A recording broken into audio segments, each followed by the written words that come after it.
That's a bingo.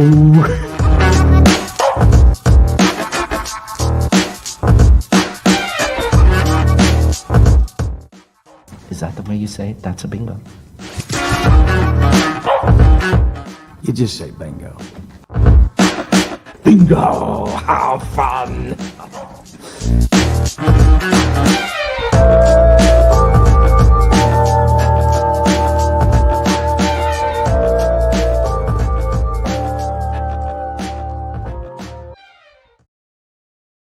All right, That's a Bingo podcast is back. It is Friday, January 22nd. My name is Jake Luke. I'm joined on my screen by Matt Pine. We're approaching the end of the first month of 2021. That is, kind of feels weird to say. Yeah, strangely kind of flew by this month. Just getting back in the swing of things. I'm finally starting to use my Amazon gift cards I got for Christmas. So that's fun. Yeah, I've got one of those in the hopper that I still need to use, and had to pull some cash out and stuff recently. So the accounts are in in flux. Yeah, the accounting is off to a strange start. Student loans on a little bit of a standby again. It sounds like, which is a very nice feeling. But that's another thing that happened recently is our federal government made a little bit of a change. So going to see how that affects things moving forward. It's just we're in flux right now. The country is in flux. We are in flux. It's something. Could probably use a second stimmy at this point, right? I already got mine. I don't know about you. I'm saying a second one. A second one. So second one. You're like Sam or I don't even remember their names at this point, but the second breakfast guys from Lord of the Rings. Yes, exactly. Well, what about second breakfast? Of course, it's like Kevin from The Office. He's a second lunch. Yeah, I think that you got to think that they lifted that line right out of Lord of the Rings there. Yeah, and then the SNL skit where the Lord of the Rings people play characters from The Office. All-time great skit. What? For whatever reason, that's blanking with me. I might need to check that out. You definitely have to. Okay, definitely have to. We'll tweet it. We'll tweet the link out for the peeps. Sounds good. Yeah. So, what is going on, man? Just been watching some movies here and there. Checking out the Tarantino Universe store. Actually got the sweet shirt, the Jackrabbit Slims. Ooh, look at that. Yeah. Look at you. That's nice. The Tarantino Universe store, is that affiliated with him? I don't know. I just follow them on Instagram and they just put out their random merchandise. So check it out from time to time. That's cool. I've been wanting to grab something like that forever. Maybe the K Billy Super Sons of the 70s. I saw a shirt for that one time that I never pulled trig on. That would be a fun one. Red Apple is another brand. You got Big Kahuna Burger. There's a whole host of brand activations, fake brand activations that Quentin likes to get off in his universe, which I respect. Oh yeah, I'm a big fan of the Tarantino universe. The big, what is it? Big Red Gum. What is it again? Red Apple cigarettes. Yeah. Did you actually know that? And I just discovered this on my own. There's probably tons of internet research on it, but I was watching Reservoir Dogs once. I don't even remember what the context was, but there's a radio ad for Jackrabbit Slims in that movie. Oh, really? I've never heard that before. I'd probably missed it. It's when they're in the warehouse, and it's just kind of Orange and Michael Madsen, and right before Stuck in the Middle. Yeah, it's kind of silent. You can hear the radio playing it in the background. Yeah, it's kind of cool how it ties in, and that of course comes before Pulp Fiction. So he was building this whole thing out well before any of us even knew what was going on. The guy, what a vision! What a product and brand visionary. Yeah, I mean it's something else. Yeah, I'm excited for the last film to see how he ties that all together. That'll be fun. Yeah, it certainly will. Or the last HBO miniseries. Who could possibly say? Who could say at this point? Who could say? Yeah. Definitely. So you've been watching a little bit of movies. I guess we can jump into what have you been watching? So what have you been watching? Well, since you asked, let's see here. Last week, I got into a couple different flicks here. Short Term 12, which kind of the first major appearance of Brie Larson, first ever appearance of Lakeith Stanfield. Really touching movie. Kind of about this facility with underprivileged kids, and Brie Larson kind of runs the whole thing. It's pretty touching. I would recommend it. I think it's on. I believe it's on Amazon Prime right now. It's been moving around the streaming services. Okay. Then I got into Hero, which is a Jet Li flick. Definitely one of the more impressive, visually appealing movies of all time. Love the getting a little artsy. Love the color palette there they got going on. And then if you're looking for a new release, I would definitely recommend Promising Young Woman, starring Carey Mulligan, Bo Burnham. Crazy intense movie, a different take on a thriller, and I don't know, just kind of refreshing for a script in 2021 here. Yeah, that looks very intriguing. It's getting some rave reviews. I also saw, it's funny how this show always kind of tends to come full circle with this stuff. I saw our boy Mintz Plus has a little bit of a role in that. Yeah. He gets like a 5-minute scene there. It's it's a little bit different for him, but it's cool to see him in movies again. What is different for him?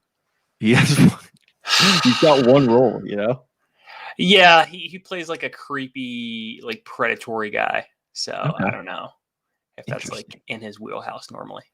I don't know if that would totally shock me if like McLovin went to Dartmouth or whatever it was, and he's just kind of like the weird like incel dude in the corner that like somehow snuck into the party. But that's just me. They're like big into InfoWars and stuff, and Yeah, he's just like on cue all day, and it's like, hey man, like, you want to go to like the cafeteria? Like, no man, I'll catch up with you. Nah, it's all good. I could see it. I don't know. Okay. That's a solid list. Yeah, pretty solid. Let's see. I saw One Night in Miami, which is a new release. Super 8, which is basically Stranger Things stole every single thing from them. That is that Cloverfield adjacent kind of? Yeah, you could say that. I think it's one of the first J.J. Abrams flicks. So that was interesting. But yeah, about it for the week. Cool. What about you? Anything different? Oh, you WandaVision, right? Yeah, so I guess we can jump right to that. Have you checked it out yet? I have not gotten a chance yet. Yeah, so the first 2 episodes are out on Disney Plus, and as we've both kind of made reference to, neither of us are huge like MCU Marvel guys, and neither was I. But we talked about it last week. I wanted to jump into it, so got the old Disney Plus login from my brother. Shout out Mike Luke. Got me in there, and I watched the first 2 episodes, and I was very intrigued. I think it's a fun watch, something extremely different from anything that you'll see today, which I always like. And it's a throwback to like 50s and 60s style sitcoms, which like if that's your thing, I think you're going to really like it just on the surface and like find it really entertaining, which I did. There's a lot of really kind of funny, cutesy dialogue that like keeps you in the moment and keeps you laughing. But then there's also like the whole hook of the show, I believe, is that there's like something weird going on, like outside of just like what you're seeing on the surface.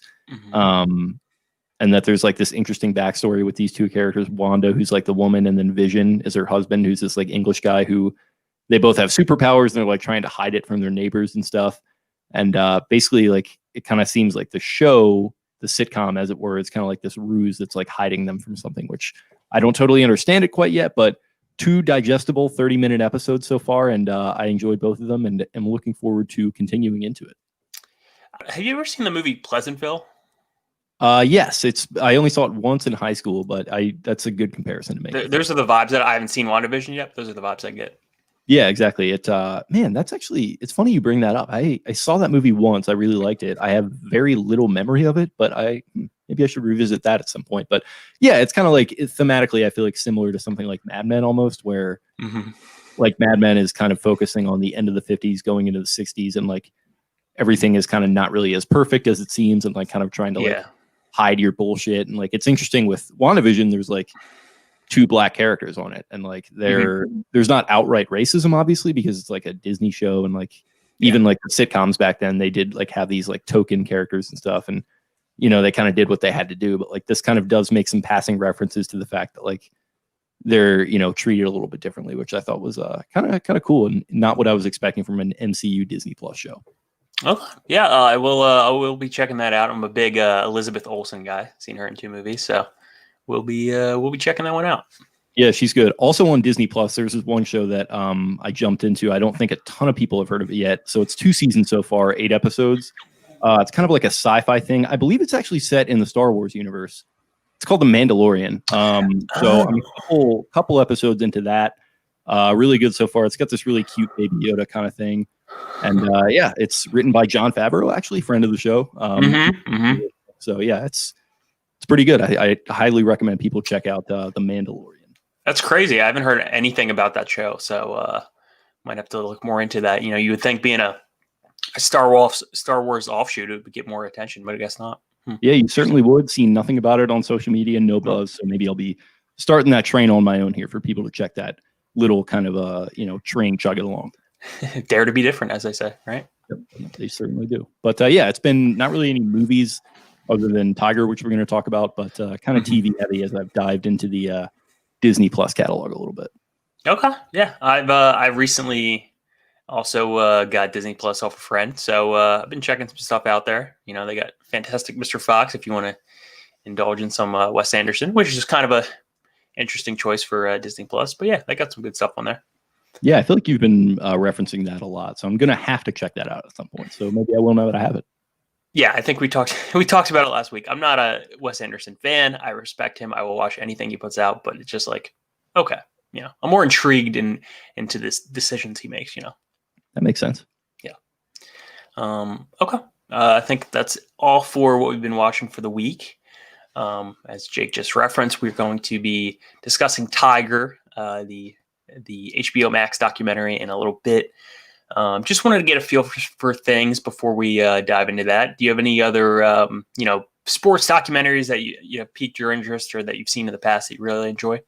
Yeah, it's interesting because we're clearly going to get into it with this, but like this kind of isn't your traditional sports documentary. This is more just like a human interest type thing where it's looking into him and everything that went wrong with his life. It's not as much about the golf, which I think is going to draw a lot of more casual sports fans in, which is very cool. And he's just like an eminently fascinating figure, like I've said.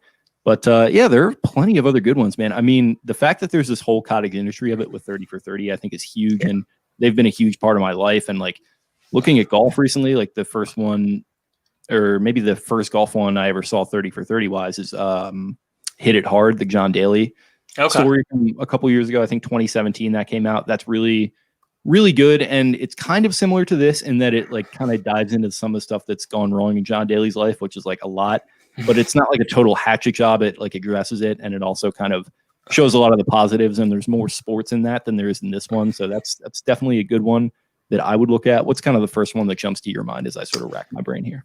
I really enjoyed a couple different ones, like kind of off the beaten path, but the documentary Icarus, I don't know if you've seen it. It was about that's been on the list for a while. Yeah, it's about the Russian doping scandal with basically state-sponsored doping for their Olympic athletes. And this filmmaker, Brian Fogel, was initially had this. It was supposed to be about Lance Armstrong, about his doping scandal, but quickly pivoted when he found more evidence. And since you haven't seen it, I won't reveal too much for you.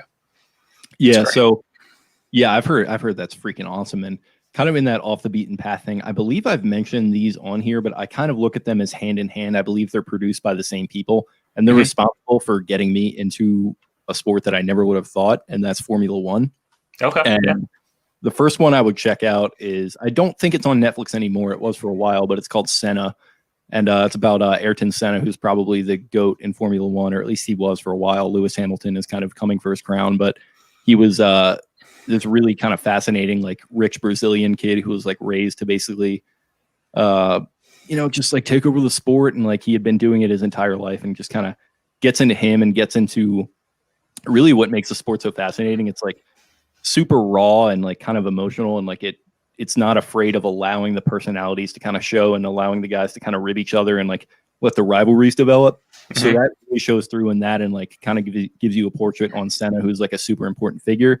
And then F1 Drive to Survive on Netflix, which is a show, but it's 2 seasons so far. I think they're filming a third one right now, or they already filmed it since their season just wrapped up for last year. But yeah, those first 2 seasons, it chronicles the 18 and 19 season, and it's freaking awesome. Like it's independently produced by, I forget who, but it's a studio that is obviously owned by Netflix, so it's on there. You can go and watch them right now.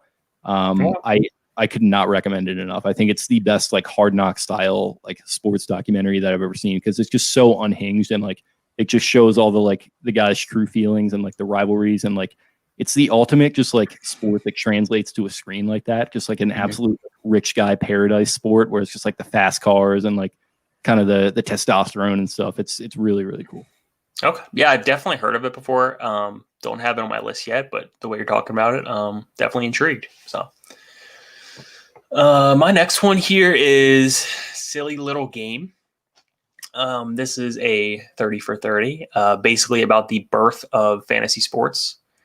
Started with fantasy baseball in, I believe, 1981, when just a group of 10 friends got together. They named their league the Rotisserie League because they were at a diner and had a rotisserie chicken. And now that's an actual format in fantasy sports. And I'm a big baseball guy, so I really do enjoy it, but would recommend this one as well. That's a good one. Another recent one, also a 30 for 30. You're a Notre Dame guy. I'm a Catholic person. Catholic versus Convicts is one of my favorite recent 30 for 30s, I think. One of the better recent ones they've done. And then obviously we do have to like touch on The Last Dance, which I haven't even seen all the way through, but that's probably the best example of something like what they could have done with Tiger. And we'll get into like that more, obviously, but I just think that's probably like maybe the GOAT at this point.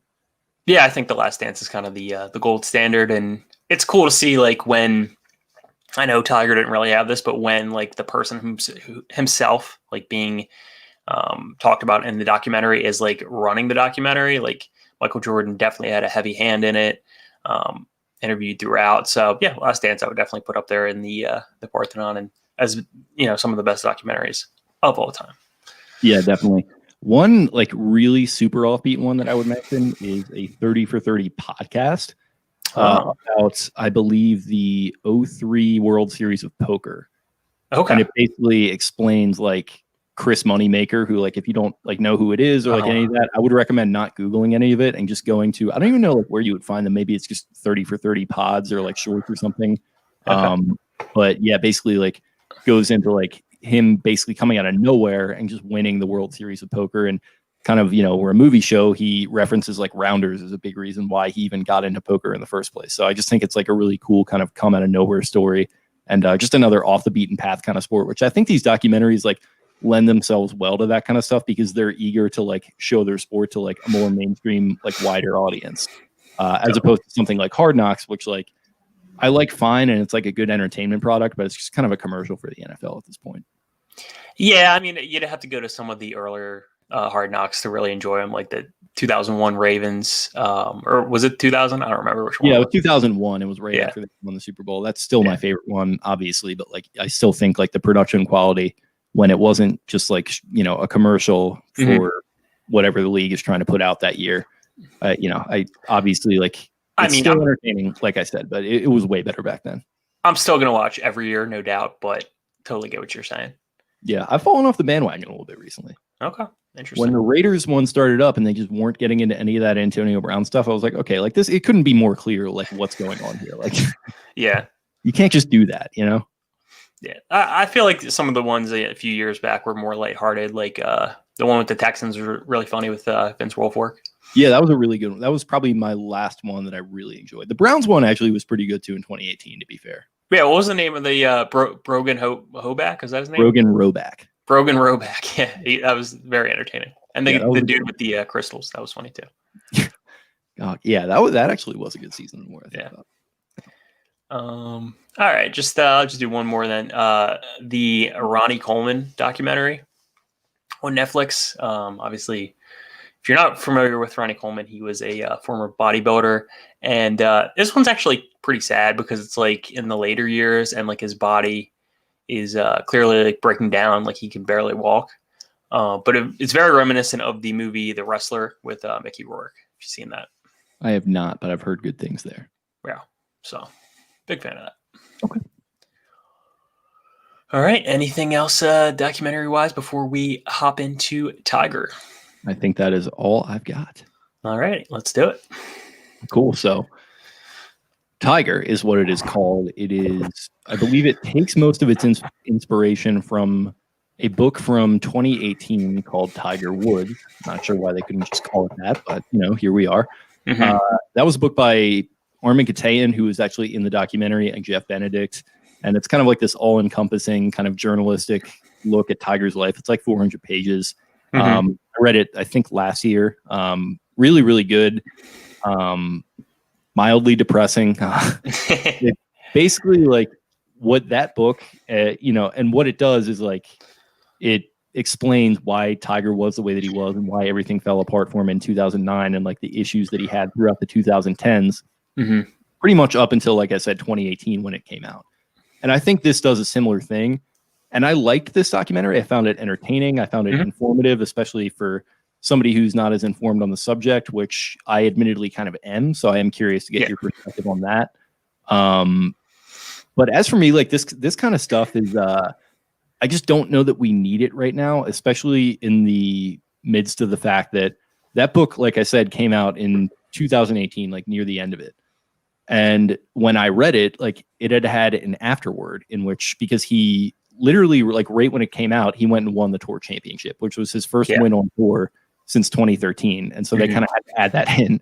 And then literally the next spring, he goes and wins the Masters. And like, it's this whole like culmination of kind of, and it's further documented in another book that I just actually read like 2 weeks ago called The Second Life of Tiger Woods by Michael Bamberger, which was really good. And what that is about is kind of his arrest in 2017, which they get into a little bit in this for DUI, and kind of him coming back. And if you're not like a golf fan and you're not like super plugged into Tiger, like it's been noticeable that since then he's been a lot more like open and a lot more like they talk about in the documentary, like a lot more willing to like fraternize with the guys on the tour and like just kind of like exactly. And he's just like kind of seems a lot more open and a lot more kind of kind-hearted and like self-deprecating, and obviously he's never gonna like get all the way there and be totally normal because of like he's the most famous person in the world. He's had all this crazy shit happen to him. But, like the thing about that is, and like we talked on The Last Dance, like my overall thoughts on this documentary before we jump kind of into it is that it's really good explaining all the shit that has gone wrong, and like I said, it's going to be informative to a lot of people. But the story isn't even like close to being told yet. Like after, after that tour championship, then he wins the Masters, then he captains a win at the President's Cup, all in 2019.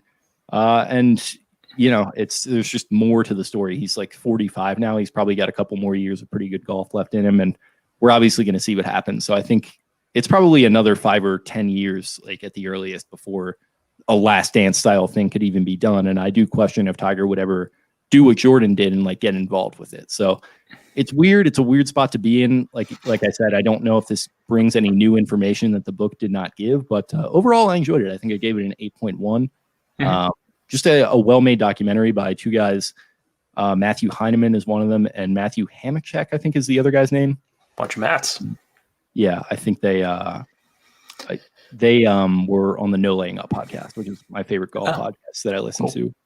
And they kind of talked about like their inspiration for it. And what I especially like about their approach is they're two guys that aren't like big golf fans or sports documentary makers. Like one of them was like inserted with like cartels and stuff and doing like documentaries with like those kind of guys and like Vice style things. And then I forget what the guy was doing, but they came at it from a fresh perspective, and they did land some big interviews. Like Rachel Yucatel had like never spoken before, so like hearing her talk was pretty cool. I think Stevie Williams did a great job.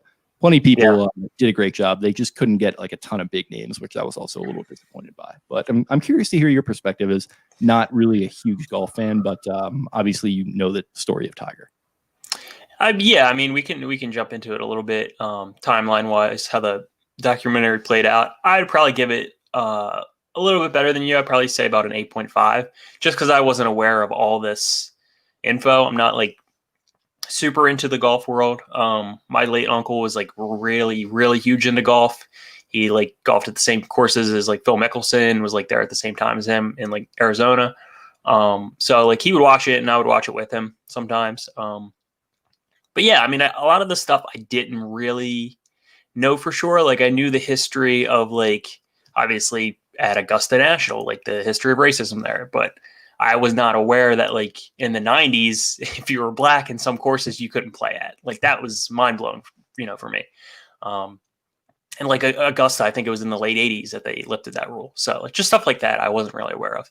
Yeah, it was like literally up into the 2000s that they weren't allowing women, and then Condoleezza Rice, I believe, became a member there. So kind of they knocked out two birds with one stone on that front. But yeah, it's an extremely complex thing, and like I think that's part of what makes Tiger probably the most interesting like sports figure of all time. Is his beginnings. Like they get into it a ton with Earl Woods, who's just an absolute like the guy's just a fiend, and we can talk about Earl Woods for a little bit if we want. we certainly will. And like basically like the sense I got from the book and from the movie is that like he never got to be the golf star that he wanted to be, and he basically just foisted it off onto his son. And I don't think his mom should get a pass in it either, because she had a hand in kind of making him a little antisocial and just kind of like focus only on yourself and like just have the dogged determination to just destroy everyone around you and like don't develop any personal relationships. It's just kind of all like insane. There's obviously, like you mentioned, intersection where he's pro in the mid 90s, when I think that was around the time the Shoal Creek controversy went down, which is kind of like, I think one of the last places that wasn't allowing black members or black people to even play at their course, like, which you're right, is totally insane to like be happening in the 1990s. And that's like a weird spot to be in as a golf fan in 2021, where like, you know, I hate that shit, obviously. And as somebody who is a huge fan of the Masters, like I have plenty of issues with Augusta National, though I will say they're in recent years, the last 2 or 3, they've really made some efforts to kind of clean that stuff up, but they're also like not distancing themselves from like Clifford Roberts, who's mentioned in the documentary, was like a racist piece of shit. And like he was like the club chairman up into the like the 80s. At one point he kills himself, like just on the grounds, like just an insane story.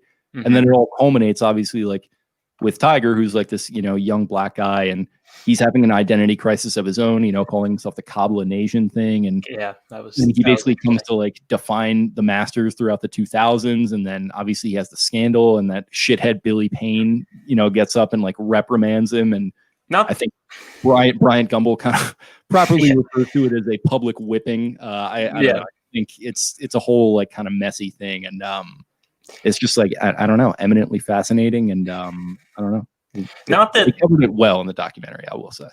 They do. Not that this is like an exact comparison, because it's not, but like the whole like OJ Simpson thing, where they were trying to make that trial about race, and like I don't know, it was just, I just saw like the parallels there in the 90s. No, I think that's a great comparison. I think OJ is a guy who I would look at as somebody who he just kind of marched to the beat of his own drum, and like his talents carried him to a place where he didn't. Said, I'm not black, I'm OJ. Yeah, he I don't need to rely on race. And it's the same thing with Jordan, who like Republicans buy shoes too. You know, I'm not going to like isolate, you know, X person, and like Jim Brown is like putting pressure on him to like be more of like a vocal leader in the black community. And like, it's just got to be a weird spot to be in, where you don't really like face the same issues as like a lot of people in your same race. So it's kind of understandable that you wouldn't like identify them or identify with them in that respect, because your talent just carries you to this level, and like you're kind of not really in the same spot. And then that also like feeds into you being a little bit more isolated and just kind of an introvert. And especially in Tiger's case, like the comparison between Tiger and Jordan, I think, is a good one, like on the course and on the court. But like off of it, and they touched on this like in the documentary, like they went to Vegas together. Yeah, like Tiger's a dork. Like he's not. And he tried to like act like he wasn't, I think, throughout his 20s, and like he kind of got lost in that lifestyle, which is part of where everything went wrong for him. But he's not like Jordan and Barkley, who are like these kind of high profile like alpha males. Like he's kind of like a thinking man, like an introvert. And his whole life has kind of been an identity crisis, I think, up to this point, and sort of, I think, was really well captured in the documentary. Though, like I said, there has been a little bit of a second act here with him, where, you know, I don't know Tiger personally, but it seems like he's kind of turning things around a little bit. And if nothing else, I'm pretty happy for him in that respect. Yeah, for sure. I mean, I think the outpouring of support was very evident after he won the Masters 2 years back. But yeah, I mean, like going back to his parents, like they basically made this guy into a robot. Like they had him on, late night shows. He was with Bob Hope at 2 or 3 years old. Like he was destined to fulfill this expectation. And no, I don't think that it excuses his behavior, but you can definitely see like where you can, like, they touched on in the documentary, like Earl had mistresses. Tiger knew about this, it goes back to the whole argument, does, like father, like son, but I don't know. It was just, I liked how they kind of pulled all those connective threads together. Not a great documentary overall, but I enjoyed that. Yeah, it doesn't excuse it, but I think it explains it. And I think people that want to get on their high horse about stuff like that just have no bearing or idea of like what he went through with Earl and with Coltita, his mom, who I don't know, like I don't think she's like an awful person or anything, but she grew up in a different era. She's from like Thailand, I believe, or something. Different culture, yeah. Yeah, exactly. So it's very different. He came up in this melting pot, and like obviously his father was not a good person. And the line that said like God is telling me that Tiger is going to be the next big thing. He's literally compared him to Gandhi, like before he had ever like swung a club on like the tour, and it's like that kind of pressure, like could kill some people, and like he found different ways to outlet it. And I think the book also like kind of covers that, he was like, this is another problem with the documentary is like, it doesn't really cover the fact that like he's an addict, like, and I think a lot of that stems from like the anxieties that like his dad forced upon him and like all that kind of stuff. And the book goes into it that he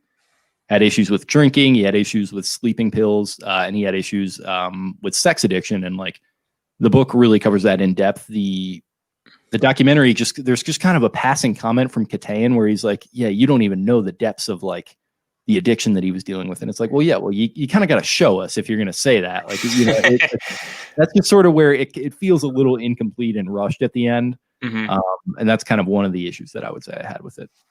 Yeah. I mean, just trying to fit his whole life into essentially 2 episodes, which is basically 3 hours, 3.5 hours. Yeah, 3 hours.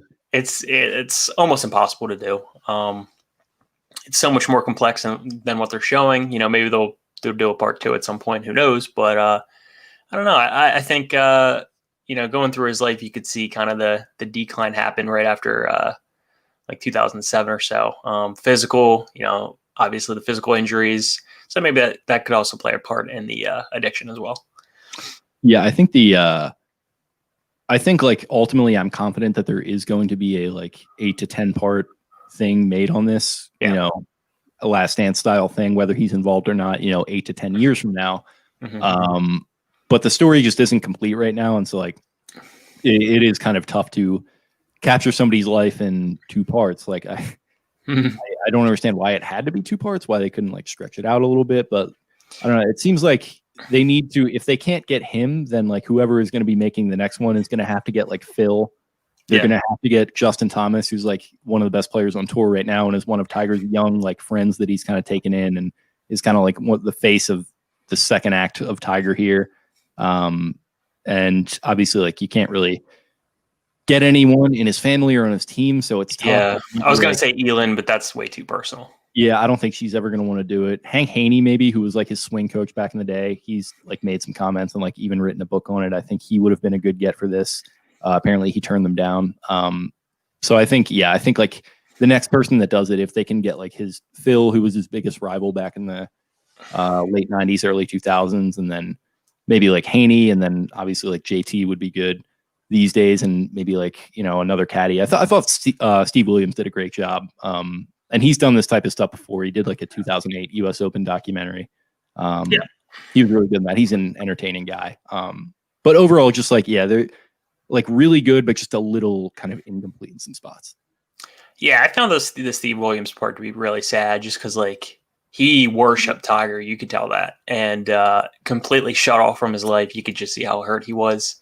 A couple family friends I had on there, same scenario. But yeah, kind of a weird thing where like if you go against the family, like you're done. Like it's kind of like the mafia like that with Tiger's camp a little bit, which even to this day, like I've mentioned some of the improvements he's made, he still has not made up with Stevie or like a lot of those people. And it's especially like heartbreaking after like Earl passed away and like they win the British Open and he's like hugging Stevie and like he's trying to like end the hug and Tiger just won't let go. He's just like crying into his shoulder. You go from that to just like never talking because he caddied for fucking Adam Scott one weekend. Like it's just kind of a weird dynamic. Yeah, I don't know, but I mean, like I said before, not excusing his behavior, but you can see like in 2000 how insanely popular he was. Like the masses of people. I mean, that's going to inflate your ego to no end. So not excusing it, but you can definitely see where some of these pitfalls came into play. Yeah, you don't excuse it. And you also, I would say, like, I just don't understand, like, the obsession with it. Like, it's salacious and it's his personal life. And, like, he didn't, he hurt Elon's feelings, obviously, and his kids' feelings, and he made mistakes and he's lived with them. But, like, he didn't, like, physically hurt anyone. He didn't, like, I don't know, like, there's some, if you can even, like, read the texts and stuff that are, like, they're not good. And, he's obviously cheating on his wife. So it's, like, in a weird context. But, like, there's nothing abusive. There's nothing like that. It's just, like, a guy who I think didn't really know how to, like, show emotion or affection. And, like, he kind of showed it through, like, his time with his mistresses, who a lot of them have since come on record and say, like, yeah, I like Tiger. Like, he was really nice to us. And, like, they were all in love with him. Like, yeah, they were, like, he was a heartbreaker in that respect. Yeah. And he, like, to this day, like he still has a good relationship with Elon, I think. So, like, I don't know. Like, I don't know if, like, people who really especially criticize him for that stuff kind of know exactly what they're talking about. Yeah, I mean, I think they make the point in the doc that America loves to build people up, they love to tear them back down, but it does seem like when we have that part 2, to the series, that it'll be more of a positive spin on things. He's not done yet. I think he's only 3 shy of Jack's major record. Is that right? Yeah. So he's at 15 now. So 3 more, and he ties him up. Yep. So. We'll see what happens. I don't follow the golf game too closely. I don't know how he's doing physically, but like you said, he just had a micro dissectomy on his back, so he's gonna. Yeah, I saw that tweet. Yeah, I did see that. He's gonna miss some tournaments here in the spring. Hopefully, he's ready for this year's Masters, but we're gonna see what happens. It's always a journey with that back of his. Well, I mean, part of the story too is that he spent all that time with the Navy SEALs. Like, how insane is that? Like, how much of an insane athlete, like insane, intense person do you have to be like training with them? Yeah, like, and he's just so, like, that just, I think, speaks to just how fucked up he is. Like, yeah. And, like, you feel bad for him in that respect. It's like, what kind of athlete that's, like, or person who is, like, the best athlete, the most recognizable person in the world that could literally do whatever they want, is, like, going to these kill houses and training with Navy SEALs and just getting the shit kicked out of them, like, every day, basically. The SEALs said that they loved to just, like, ragdoll him and, like, hit him with, like, rubber bullets and stuff. It's like, he wanted to, like, live. He was so guilty about his dad passing and, like, the way things ended between them. Like, that's what he spent his time doing.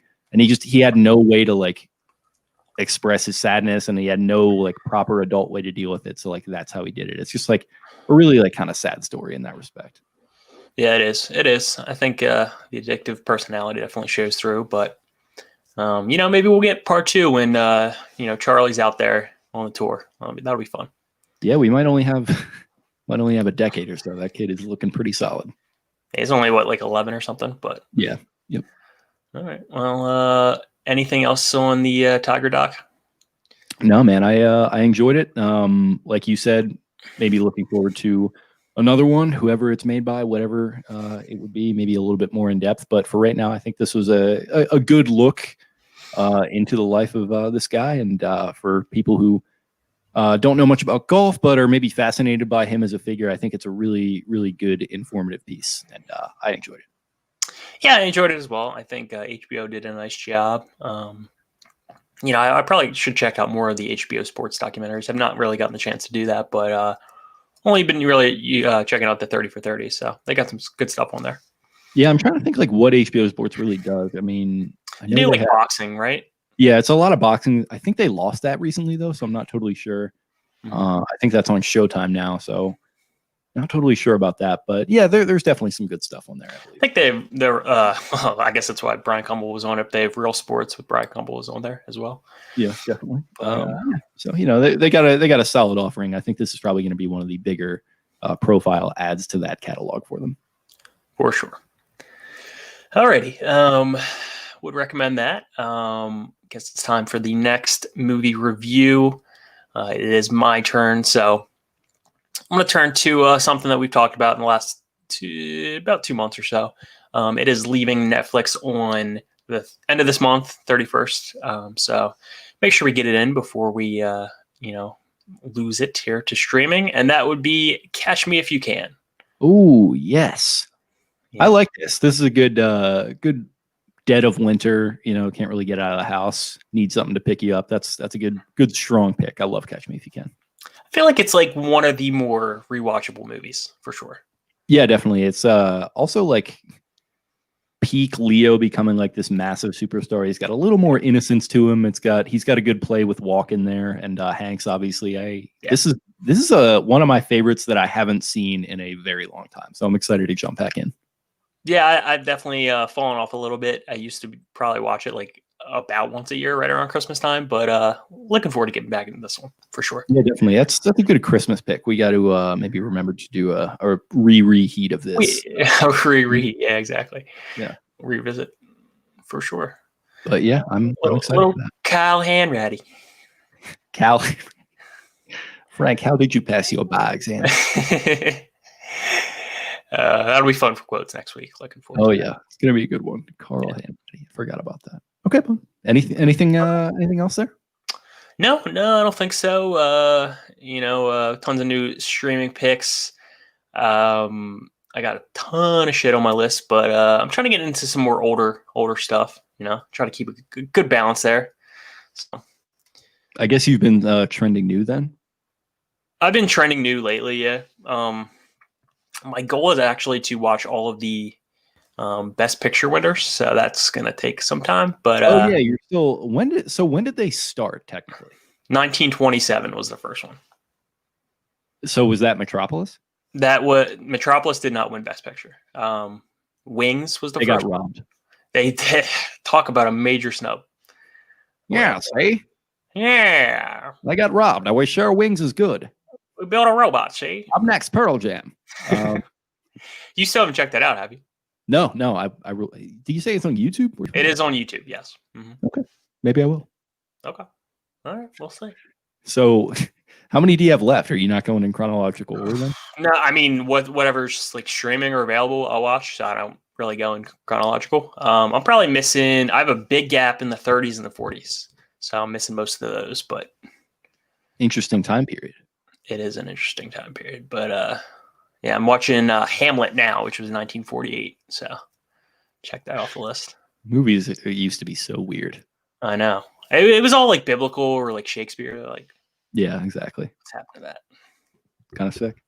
Yeah, okay, bud. Well, if that is all you have, I can go ahead and get us out of here. All right, let's do it. Appreciate everyone tuning in. Hope you all enjoyed our chat on Tiger, and you are ready for our chat on Catch Me If You Can next week. Be sure to check that out before it leaves Netflix and gear up for our chat on it.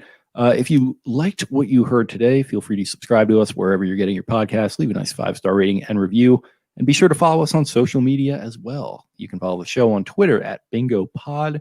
Follow it on Instagram at thatsabingopodcast. I am at Jake Luke. That is LOUQUE, and Matt is at mpine_, and that is Pine with a Y. Appreciate everyone tuning in. Hope you guys have yourself a great weekend, and we will talk to you again very soon. Booyah.